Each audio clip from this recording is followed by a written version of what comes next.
us off. What's up, Bryant? Hey, Mike, how are you? Yo, what's up? All right, gonna miss you, guy. I wanted to just say something about the Giants situation, but Army-Navy should be fun. This should be a better game than the past few years. Well, the last couple have been very close. I mean, you finally had last year. The year before, they should have won. I mean, they've closed the gap. They're playing better. So now this year it'll be interesting to see. Now that it's not. The last couple of years they finally got back to being competitive. So I think this should be a good game. Plus, I just think it's going to have a different feel because now it's no longer Navy. It's just a question of how much Navy's going to win by. I mean, so that's gone now. So Army's definitely improved, and they were very good. They also know how to play the option, and they got 2 weeks to prepare for it. They've been prepared for it all year. I mean, they work every day on the Navy stuff anyway. So they always do a little on Navy. So they're ready to go, and I think it should be a very competitive game. Yeah, should be fun. I'm looking forward to it. It's a great game. I love the game. I watched the game. Yeah. First of all, it's the only game on that day, as you know. NFL starts next weekend on Saturdays. They can't start until the last 3 weeks of the season. And I always like it. I did it a couple of times for CBS. I liked it when I worked the game.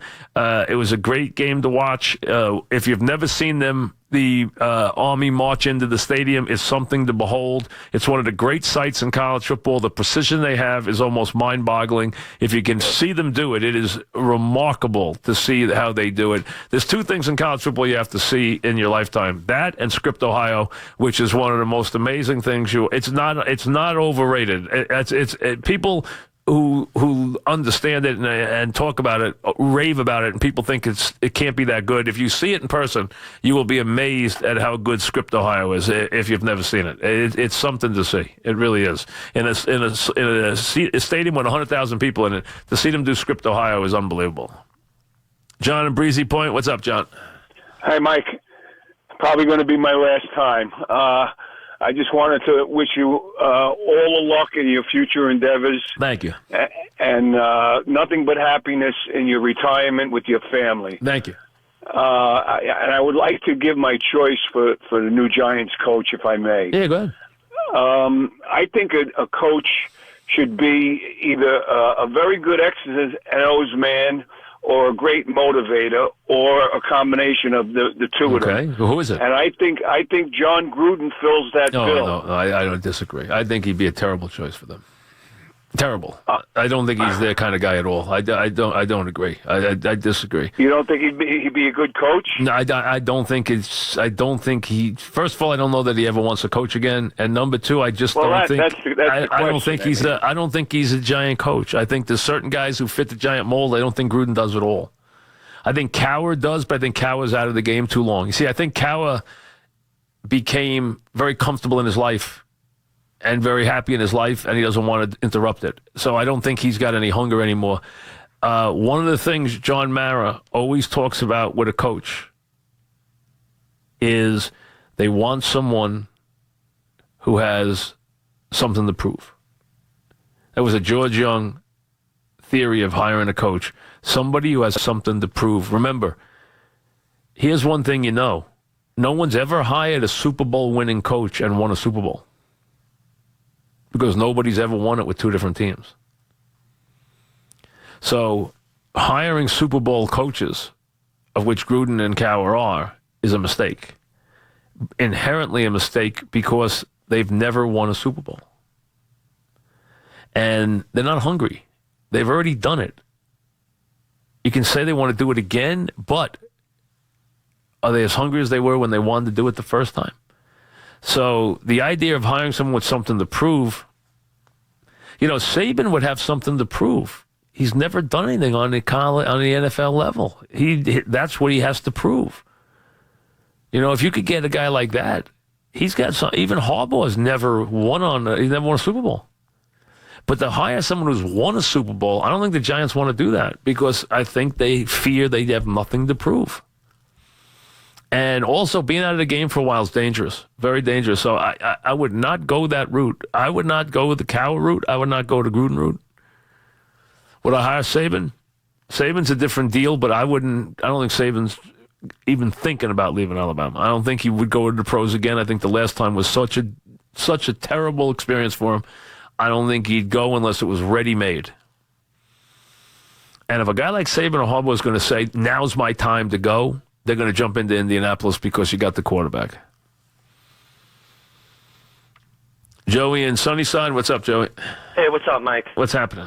You know, watching the game yesterday, the Falcons-Saints game, as a Panther fan, I was really torn in between who I wanted to win because I wanted separation with Atlanta in the wild card. I think you should have wanted Atlanta to lose because that would help you make sure you're getting into playoffs versus trying to win the division. Agreed. But, you know, like, seeing what it is now, New Orleans swept us. But if we win Sunday against a good Minnesota team, very good, we have 3 straight home games coming up. It's Minnesota, Green Bay, and Tampa. But and the problem is you're going to get Aaron Rodgers. That's the big problem. I know. That's a big problem. And then you got Atlanta the last game of the season. Right. So if you lose to Minnesota, you might not make the playoffs. That's what I'm worried about. But the one thing is, under Ron Rivera, since he's been the head coach, coming into this season, they're 20-6 in December. This is the time of year since Rivera they've played very well, and Cam's played very well. So I'm hoping they've been inconsistent, but I'm hoping the defense gets it together. Olsen and Khalil should be back on offense this week. And I think Cam's thumb, which has been a problem the last couple of weeks, is starting to feel better because he played well in that. Very big game this week. And, you know, let's be honest, the guys probably should have lost the Jet game. Yeah. And you know, the Jets handed you the game late. You took it, which is what you're supposed to do. But the Carolina's not a lock to make the playoffs. They're not. And that Atlanta-Carolina game, the last game of the season, might be a playoff game. You got a couple of terrific games last game of the season. You know, you got Atlanta-Carolina. You got Jacksonville-Tennessee. Jacksonville-Tennessee's probably going to be for that division title. It probably will. Now, you might have a situation where they're both in the playoffs. So you might have that. You might have a situation where they're both in, or you could have a situation where the loser's out. I mean, it's still possible, too. Depends how they finish up the season here. But those games should be interesting. The last week. And you got some teams that are going to probably need, have something on the line the last week. Jets play at New England. We don't know if New England will have something on the line. You know, they might not.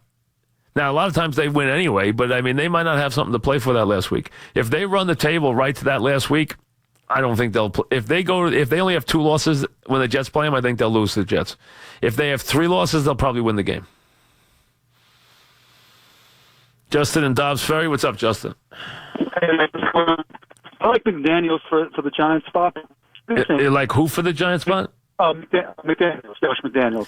But I am not as in love with him as everybody else is for a couple of very significant reasons. Number one, he already failed as a head coach, and number two, the Belichick assistants have not been good coaches.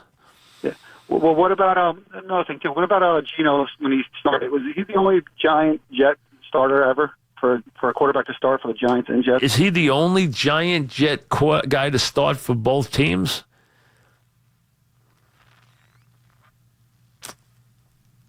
My initial reaction is to say yes, but I'm just trying to run through it. I would say yes. I can't think of anybody. I started for the Giants and the Jets at quarterback? I don't think so. I can't think of anybody.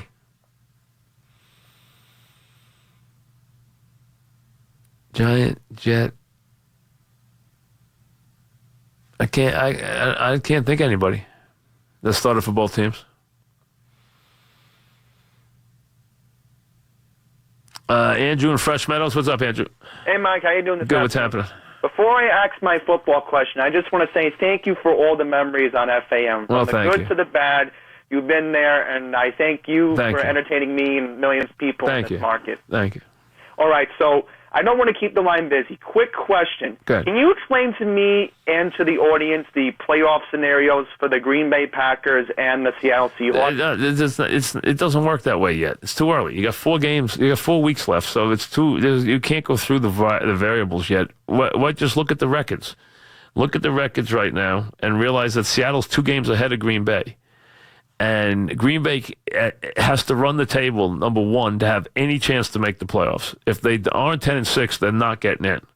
Now, at 10-6, they might not get in because they don't hold tiebreakers. So from that standpoint, they could be in a lot of trouble here. Now, and 10-6 is not automatic because they have to play Minnesota as an example. So although you see Aaron Rodgers coming back and you say, all right, they're going to win their last 3 games, the Packers are going to be rolling, and you might be right. Maybe they will, but their last 3 games are not easy games when you look at them. I mean, they have to play Minnesota, they have to play Carolina, Minnesota, and at Detroit. At Carolina, which desperately will need the game, Minnesota, which wants to be the 1 seed, and then at Detroit. So that's not an easy schedule for them. And, the Packers are going to need a lot of help in the tiebreakers because they're just, from that standpoint, they're not in great shape. They lost to Atlanta. Now, they did beat Seattle, so they have a tiebreaker on Seattle if they tie. But Seattle's got an easier schedule. Steve joins us. What's up, Steve? Hello? Yeah, Steve, what's up? Hey, Mike, how you doing? Good. I just graduated West Point this Oh, really? Congratulations. Thank you. I'm actually on my way across the country to go to the game tomorrow. Wow. And, so what is what are you doing? What line of service are you going into? I'm in the field artillery, so I'm coming back from Fort Sill, Oklahoma. I'm from Staten Island originally. Grew up in New Jersey. Right. And where do you go? Did you just graduate last year?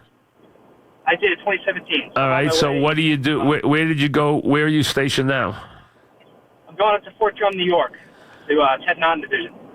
All right. Now, do you go? I mean, do you have a choice of where you go, or they tell you where to go? It was all based on class rank, so that's a huge process up there. It takes about a year to go through all of that. But yeah, I'm pretty happy with it. So it's based on. So whether you have a say or not is based on what your class rank is. You put in your preferences, like you fill out every base around the country, every division, every branch, and then they pick based on class rank. Did you get what you wanted? I did. I was pretty happy with artillery and with back home in New York. And what do you eventually want to do? Well, I got that for 5 years, and then we'll sort of look at it. That's when everything kind of. Oh, I thought you might have I thought you might have a technical specialty that you had, or something you went to school for. You didn't go to school for anything special? You do whatever major you want academically, and then what you branch in the Army is separate. So I'm field artillery. Gotcha. And what do you automatically come out at a certain rank, or does it depend on on how you finished? Everyone commissions as a second lieutenant, so all the same rank. Everyone comes out as a second lieutenant. Okay, thanks. Okay, so good. Well, good. Thanks for your service, first of all. And so what's going on? You going to the game? Yeah, I am. So. Well, first of all, last year finally beating them. Yeah, that was big. Listen, you should have beat them 2 years ago. Had them dead 2 years ago. But you've closed the gap in the last couple of years to where the game is now competitive again. Exactly. No question. Well, that was the greatest day of my life last year. But aside from that, this year, seeing them for 4 years and the way they changed, it's really crazy how much they've changed since I was a plebe. I think it's going to be 2 in a row this year, and I'd be shocked if it was anything else. Well, listen, I think the game's pretty. Listen, I can understand that. I mean, listen, Army has a good chance, and I think finally, getting the pressure off and finally winning was critical. Should have beat them 2 years ago. I thought they outplayed them. The last couple of years, they've definitely played them dead even or better, and they've probably been the better team the last 2 years. So, but Navy's dangerous. You know what? They're always dangerous. They're very good at running the ball. And I can see Navy playing this game a little different. I think Navy got to a point in this game where they played not to lose rather than just play wide open. So now I think you'll see Navy play the game a little differently again now that it's back to being a real rivalry, because for a long time it was just that Navy couldn't lose the game. I mean, Army just, they couldn't do anything right. Derek in Jersey. What's up, Derek? Hey, Mike. How you doing? Good. I want to get the opportunity to thank you for all the years. Well, thank you. Appreciate it. Give me some great entertainment there, man. And I wish you best of luck. Thank you. God bless you, man. Thank you. I want to talk about the Giants real quick. Mike, listen, man, I'm so glad that you let the fans express their opinions with what they did to Eli. It really made me mad more than anything was when he did his interview. It should have been so quiet you could hear a pin drop. I could not believe how his own teammates made so much noise. You're right, they did. And laughing. Man, that's humiliating, man. You're right. I'm telling you, man. If I was Eli, pack up and go, man. You are right about that. They weren't very respectful. He's very right about that. There was a lot of noise in there that day. There really was. It was a little ridiculous. I happen to agree with him. He happens to be very right about that. It was not the best showing. Mike in Staten Island. What's up, Mike? Mike, thanks for taking my call. Yeah, what's happening? Long-time caller, go back to the late 80s, early 90s, and my mom would let us, if we did our homework as soon as we got home from school at 3 o'clock, then we could listen to you and the Mad Dog. Great. Great. I asked you a question at the beginning of the year, and you gave me the answer that Jerry Jones is sad and he loves Garrett. But if you look at the body of work, it's one good year, one bad year, 3 years at 8-8. There's just never an improvement. And it's 10 years. I don't think this year's his fault, though. I'm going to defend him this year for this reason, Mike. And he's not going anywhere, so you know that. Jerry loves him. He had it running. He had it going when Elliott left, Smith got hurt, and Sean Lee went down at the same time. When that all happened, everything fell apart for them. Absolutely everything fell apart for 3 straight weeks. So to me, they played really well the 3 games before that, and I thought they really had it clicking. And then that all happened at the same time. Now, you want to say, hey, he didn't adjust when he had to play without his star left tackle, and then he didn't adjust when he had that, and Zach Martin hurt. He didn't adjust when he lost Elliott. Well, first of all, the quarterback didn't play well. And the offensive line didn't do its job because everything they do is predicated on being able to dominate with their running game. That is, everything they do is based on that. Everything the quarterback does, everything they do.